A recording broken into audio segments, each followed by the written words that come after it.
एक भावुक रात के बाद पेट्रा और जेम्स सुबह जल्दी एक साथ जागते हैं। पेट्रा क्लास के लिए जल्दी में निकल जाती है, लेकिन जेम्स थोड़ा और बिस्तर में रहने का फैसला करता है। इससे वह देर तक सोता है और जब वह दोबारा जागता है तो उसे देर हो चुकी होती है। वह शहर में जितनी तेजी से हो सके दौड़ता है और अपनी दर्शन शास्त्र की क्लास में पहुंचता है, जहां शिक्षक मिस्टर जिमिट पहले तो उसे अंदर नहीं आने देना चाहते, लेकिन आखिरकार दरवाजा खोल देते हैं। आज स्कूल का आखिरी दिन है और जिमिट चाहते हैं कि छात्र अपने पसंदीदा विचार प्रयोग के बारे में बताएं। चिप्स अनंत बंदर सिद्धांत का जिक्र करता है, जिसमें कहा जाता है कि अगर एक बंदर को टाइपराइटर और अनंत समय दिया जाए तो वह अंततः पूरी हैमलेट लिख देगा। जैक ट्रॉली समस्या का जिक्र करता है, जिसमें आपको एक लीवर के जरिए यह चुनना होता है कि ट्रेन एक व्यक्ति को मारे या चार को। मजे के लिए वे इस पहेली को मोटा आदमी समस्या में बदल देते हैं, जिसमें आपको ट्रॉली रोकने के लिए एक मोटे आदमी को पटरियों पर धकेलने का विकल्प होता है। जॉर्जिना को अज्ञानता का आनंद विरोधाभास पसंद है। इसमें कोई व्यक्ति जानबूझकर शहर की सबसे ऊंची मीनार से लटकता है ताकि यह परख सके कि उसके दोस्त उसे बचाएंगे या नहीं। लेकिन दोस्त डरते हैं कि उसे खींचने की कोशिश में वे खुद नीचे गिर सकते हैं, इसलिए वे पीछे हट जाते हैं। व्यक्ति गिरता है और बच जाता है, लेकिन अब उसे यह सोचकर परेशानी होती है कि क्या यह जानना बेहतर है कि उसके दोस्त उसे नहीं बचाएंगे या अज्ञानता ही आनंद है। जिमिट फैसला करते हैं कि स्कूल वर्ष को खत्म करने के लिए एक आखिरी विचार प्रयोग करेंगे। क्लास को मानना होगा कि एक परमाणु सर्वनाश आने वाला है और एक बंकर की कल्पना करनी होगी जो उन्हें 1 साल तक आश्रय देगा। जिमिट दृश्य का वर्णन शुरू करते हैं ताकि सभी अपनी कल्पना का उपयोग करें। परमाणु विस्फोटों से घिरे क्षेत्र की तस्वीर बनाएं। बंकर के काल्पनिक दौरे के दौरान वह समस्या बताते हैं। बंकर में केवल 10 लोगों के लिए आपूर्ति है। क्लास में 20 छात्र हैं, इसलिए उन्हें यह तय करना होगा कि कौन अंदर जाएगा और कौन बाहर रहेगा, और यह भी कि परमाणु विकिरण उन तक पहुंचने से पहले समय बहुत कम है। जॉर्जिना इस खेल में हिस्सा लेने से मना करती है क्योंकि उसे लगता है कि यह यूजेनिक्स की चर्चा जैसा है। लेकिन जब जिमिट विकिरण से मरने की भयानक और दर्दनाक प्रक्रिया का वर्णन करते हैं तो वह खेलने के लिए तैयार हो जाती है। पेट्रा भी हिस्सा लेने से मना करती है और यह जानते हुए कि उसका ग्रेड हमेशा शानदार रहा है, वह जाने के लिए खड़ी हो जाती है। लेकिन जिमिट जेम्स का ग्रेड कम करने की धमकी देते हैं, जिससे वह क्लास में फेल हो जाएगा और पेट्रा को रहना पड़ता है। इसके बाद जिमिट कार्ड बांटते हैं, जिनमें प्रत्येक छात्र के लिए एक यादृच्छिक पेशा लिखा है। वह पहले जेम्स के लिए बॉक्स खोलते हैं और कार्ड लेने के बाद जिमिट डेस्क पर खांसते हैं और फिर पेट्रा को कार्ड देते हैं। फिर वह दोबारा खांसते हैं और बाकी सभी को कार्ड बांटते हैं। अब छात्र अपने पेशे देख सकते हैं। ये पेशे अलग अलग हैं, जैसे हार्प वादक, वाइन नीलामीकर्ता, अंतरिक्ष यात्री और रसायन शास्त्री। टोबी बताता है कि वह एक प्रकाशित कवि है, लेकिन वह बात पूरी करने से पहले ही जिमिट उसे गोली मार देते हैं, ये खुलासा करते हुए कि उन्होंने बंकर से बंदूक ली थी। जिमिट समझाते हैं कि यह विकिरण से मरने की तुलना में अधिक मानवीय है, क्योंकि एक कवि मानवता के पुनर्निर्माण के लिए उपयोगी नहीं है। वह यह भी बताते हैं कि वह भी इस प्रयोग का हिस्सा हैं, लेकिन उनका पेशा छिपा है, इसलिए उन्हें वाइल्ड कार्ड माना जाए। इसके बाद प्रत्येक छात्र बंकर में प्रवेश का हक का बचाव करता है और फिर मतदान शुरू होता है। पहले 9 लोग जो जीवित रहने के लिए उपयोगी माने जाते हैं चुने जाते हैं। पेट्रा संरचनात्मक इंजीनियर, जेम्स किसान, जॉर्जिना हड्डी रोग सर्जन, चिप्स बढ़ई, जैक रसायन शास्त्री, बोनी सैनिक, एंडी इलेक्ट्रीशियन, पॉपी मनोचिकित्सक और ओमोसेडे सीनेटर। 9 लोग जो उपयोगी नहीं माने जाते जल्दी बाहर कर दिए जाते हैं। विवियन प्राणीशास्त्री, Beatrice fashion designer, Parker gelato निर्माता, Kavi real estate agent, Russell harp वादक, Plum hedge fund manager, Nelson housekeeper, Midge wine नीलामीकर्ता और योशिको अंतरिक्ष यात्री। आखिरी जगह जिमिट और उतामी ओपेरा गायिका के बीच तय होनी है। पेट्रा सोचती है कि वाइल्ड कार्ड जोखिम भरा है, लेकिन जैक कहता है कि ओपेरा गायिका एक विलासिता है और वह जिमिट के साथ जोखिम लेना पसंद करेगा, जिसके पास उपयोगी रहस्य हो सकता है। जिमिट जीत जाते हैं। चुने गए समूह के बाद वे 5 मिनट तक अलविदा कहने के लिए डेस्क इधर उधर करते हैं। अचानक गोलियों की आवाज सुनाई देती है और पता चलता है कि जिमिट ने उन सभी को मार डाला है जो बंकर में नहीं चुने गए, फिर से कहते हुए कि यह मानवीय था। समूह स्तब्ध है और पेट्रा जेम्स से फुसफुसाकर कहती है कि वह अब जिमिट को बंकर में नहीं चाहती। जेम्स एक योजना बनाता है और सभी से कहता है कि बंकर में जाने से पहले कुछ पौधे इकट्ठा करें ताकि बाद में दोबारा रोपण किया जा सके। जब सभी अलग अलग पौधे इकट्ठा करने जाते हैं, जेम्स एक एक करके उनसे अपनी योजना बताता है। जब समय आता है, समूह बंकर में प्रवेश करता है और बाहरी कीपैड को अक्षम कर देता है, जिससे जिमिट बाहर रह जाते हैं।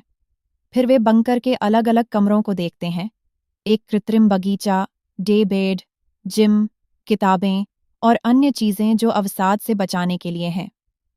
रात में जब सभी कोर्ट पर सो रहे होते हैं, जेम्स पेट्रा से बड़े बिस्तर पर मिलता है और कहता है कि वह उसके साथ कुछ भी सह सकता है। जब जेम्स सो जाता है, पेट्रा जिमिट को देखने जाती है और पाती है कि वह विकिरण से धीरे धीरे जल रहा है। अचानक जिमिट एक कागज दिखाता है जिसमें लिखा है कि केवल वही निकास कोड जानता है। पेट्रा तुरंत समूह को बुलाती है और वे बहस करने लगते हैं कि जिमिट पर भरोसा करना चाहिए या नहीं। अंत में वे उसे अनदेखा करने का फैसला करते हैं और बंकर में साल भर जीने लगते हैं। यह बेहद उबाऊ है और वे साधारण कामों से खुद को व्यस्त रखने में मुश्किल से सफल होते हैं। हर दिन पेट्रा जिमिट के शरीर को देखती है, जो धीरे धीरे सड़ रहा है, और कभी कभी एक कुत्ता उसे खाने आता है। 1 साल बाद समूह बाहर निकलने की तैयारी करता है, लेकिन पाता है कि जिमिट सही था। ताला निकास कोड मांगता है। छात्र दरवाजा तोड़ने के लिए अलग अलग तरीके आजमाते हैं, लेकिन असफल रहते हैं। वे बची हुई आपूर्ति के साथ कुछ और दिन जीवित रहने की कोशिश करते हैं, लेकिन जल्द ही सब खत्म हो जाता है। अंत में वे अधिक मानवीय अंत के लिए खुद को खत्म करने का फैसला करते हैं। क्लास में जिमिट घोषणा करते हैं कि वे प्रयोग में असफल रहे और खुलासा करते हैं कि उनका पेशा बंकर निर्माता है। वास्तव में उन्होंने वह बंकर बनाया था और केवल वही कोड जानते हैं। छात्र फिर से कोशिश करना चाहते हैं और इस बार वे माउंट ब्रोमो को नई जगह चुनते हैं। जिमिट फिर से बंदूक लेने दौड़ते हैं, जिसे पेट्रा नोटिस करती है। फिर पता चलता है कि कार्ड में एक दूसरी विशेषता भी छिपी है जो मतदान को प्रभावित कर सकती है। जेम्स की विशेषता है कि वह समलैंगिक है, लेकिन अपने कृष्य ज्ञान के कारण उसे फिर भी स्वीकार किया जाता है, हालांकि कम वोटों के साथ। जॉर्जिना सर्जन इबोला वायरस के संपर्क में थी, इसलिए इस बार उसे बाहर रखा जाता है। प्लम हेज फंड मैनेजर हमेशा सोने का बैग साथ रखती है, इसलिए उसे स्वीकार किया जाता है। चिप्स बढ़ई बांझ है, लेकिन अपनी कुशलता के कारण फिर से चुना जाता है। पेट्रा संरचनात्मक इंजीनियर, इलेक्ट्रिकल इंजीनियर भी है, इसलिए उसे बचाया जाता है। एंडी इलेक्ट्रीशियन को एक दुर्लभ बीमारी है जो उसे कभी भी मार सकती है, इसलिए उसे अस्वीकार कर दिया जाता है। पॉपी मनोचिकित्सक बच्चे पैदा नहीं कर सकती, इसलिए उसे बाहर रखा जाता है। विवियन प्राणीशास्त्री पीटा समर्थक है, इसलिए उसे फिर से बाहर किया जाता है। जैक रसायन शास्त्री आनुवंशिक रूप से लंबा और स्वस्थ जीवन जीने वाला है, इसलिए उसे फिर से स्वीकार किया जाता है। कवि रियल एस्टेट एजेंट दाई भी है, और चूंकि जॉर्जिना अब डॉक्टर नहीं है, उसे इस बार रहने दिया जाता है। पार्कर जेलाटो निर्माता की कोई अतिरिक्त विशेषता नहीं है, इसलिए उसे बाहर रखा जाता है। उतामी ओपेरा गायिका 7 भाषाएं बोल सकती है, लेकिन 3 साल में उसे गले का ट्यूमर हो जाएगा, जिससे वह बोल नहीं पाएगी, इसलिए उसे बाहर रखा जाता है। मिर्जी वाइन नीलामी करता का IQ 200 है, फिर भी उसे बाहर रखा जाता है। बीट्रिस फैशन डिजाइनर ने बांस से महिलाओं के कपड़ों का लोकप्रिय ब्रांड बनाया, लेकिन उसे भी बाहर रखा जाता है। रसेल हार्प वादक ऑटिस्टिक है और उसे भी बाहर रखा जाता है। ओमोसेडे सीनेटर सुप्रीम कोर्ट की पहली महिला मुख्य न्यायाधीश होगी, इसलिए उसे फिर से बचाया जाता है। बोनी सैनिक की स्मृति असाधारण है और उसे फिर से बचाया जाता है। नेल्सन हाउसकीपर असाधारण रूप से दयालु व्यक्ति है, जो पहले तो मदद नहीं करता, लेकिन पेट्रा के कहने पर कि उन्हें और पुरुषों की जरूरत है और ओमोसेडे के तर्क कि मध्यम वर्ग के मेहनती और मजबूत श्रमिकों की जरूरत है, उसे रहने दिया जाता है। जब टोबी अपनी विशेषता बताने वाला होता है, जिमिट उसे फिर से गोली मार देते हैं, कहते हुए कि यह जगह उनके लिए है क्योंकि समूह को अभी भी कोड नहीं पता। फिर जिमिट जॉर्जिना को एक ट्रक की चाबियां देते हैं और बाहर छूटे लोग तुरंत भागने की कोशिश करते हैं। दुर्भाग्य से वाहन विस्फोट से टकरा जाता है। चुने गए लोग भी बंकर तक पहुंचने के लिए दौड़ते हैं और उबाऊ रोजमर्रा की जिंदगी फिर शुरू होती है। रात में पेट्रा जागती है और देखती है कि जेम्स अपने बिस्तर पर नहीं है। उसे ढूंढने पर वह जैक के साथ अंतरंग हालत में मिलता है, जो वास्तव में समलैंगिक है। पेट्रा आहत होकर भागती है और बाकी समूह को यह बताती है। अब वे प्रजनन के लिए जोड़े बनाने पर चर्चा शुरू करते हैं। चूंकि चिप्स बांझ है, उसे मदद नहीं करनी पड़ती। जैक और जेम्स मना करते हैं क्योंकि वे बच्चों के लिए किसी महिला के साथ नकली संबंध भी नहीं बना सकते। बोनी और कवि एक जोड़ा बनते हैं और ओमोसेडे और नेल्सन भी, अपने प्रेमी के लिए बदला लेने के लिए। पेट्रा जिमिट के साथ जाने को तैयार हो जाती है और जेम्स के यह कहने पर कि वह उससे अभी भी प्यार करता है, उसे अनदेखा करती है।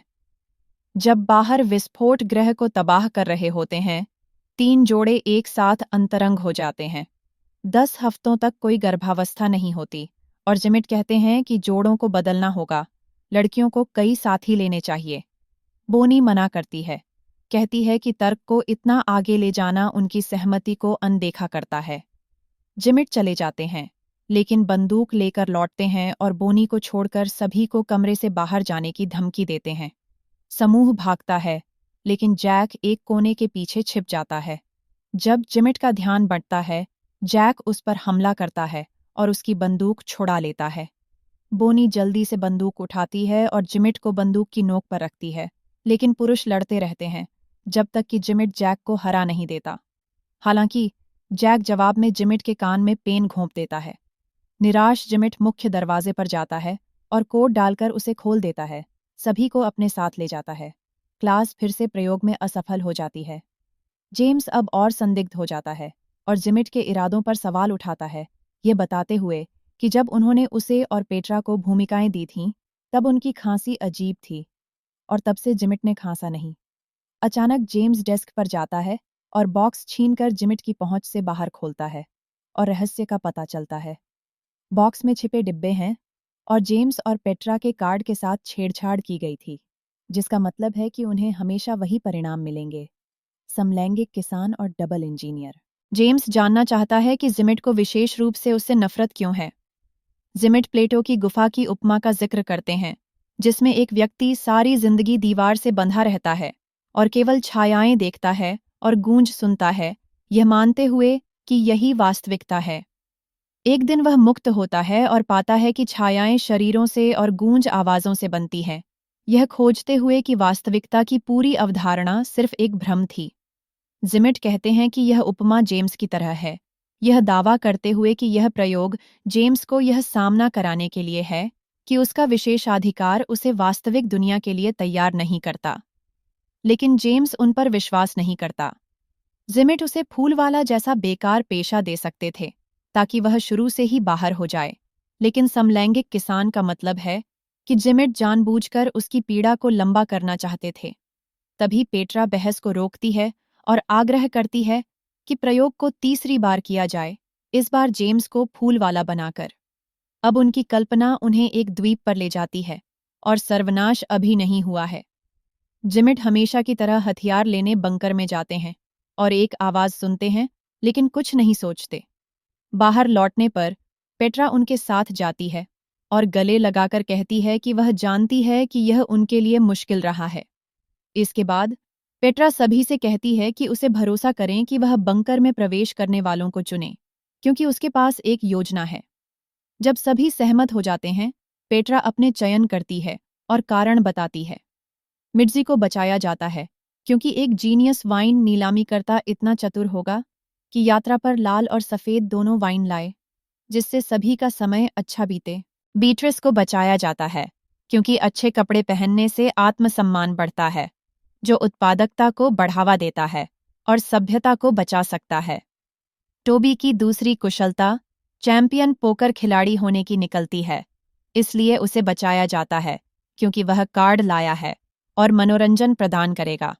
रसेल को भी बचाया जाता है क्योंकि कई लोग ऑटिज्म को एक वरदान मानते हैं। जॉर्जिना केवल इबोला के संपर्क में थी, लेकिन कोई सबूत नहीं है कि उसे यह है। इसलिए पेट्रा उसे अंदर लाती है और उसके लिए प्रार्थना करने का वादा करती है। उतामी, ओपेरा गायिका, 3 साल में गूंगी हो सकती है, लेकिन अभी उसका गाना सभी को सुला सकता है, इसलिए उसे भी बचाया जाता है। जैक को उसके उत्तम जीन के कारण लिया जाता है, लेकिन वह परेशान है क्योंकि उसका कोई साथी नहीं होगा। तभी पार्कर खुलासा करता है कि वह भी समलैंगिक है, इसलिए उसे भी बचाया जाता है। केवल 2 जगह बाकी हैं और पेट्रा जेम्स को चुनती है।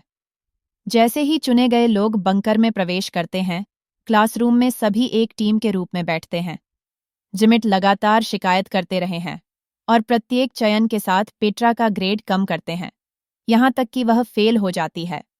लेकिन बेकार लोगों को बंकर में प्रवेश करते देख वह आपा खो देते हैं और अपनी बंदूक की तलाश करते हैं। लेकिन उन्हें बंदूक नहीं मिलती क्योंकि पेट्रा ने पहले गले लगते समय उसे चुरा लिया था। वह बंदूक वापस देती है, लेकिन खुलासा करती है कि वह लोडेड नहीं है। पेट्रा जिमिट को 2 गोलियां देती है, कहती है कि वह नहीं चाहती कि वह पिछली बार की तरह पीड़ा सहे। लेकिन तभी जेम्स जिमिट को राइफल से धमकाता है। पता चलता है कि बंकर में वही शोर था। जीवित रहने की हताशा में जिमिट कहते हैं कि केवल वही निकास कोड जानता है।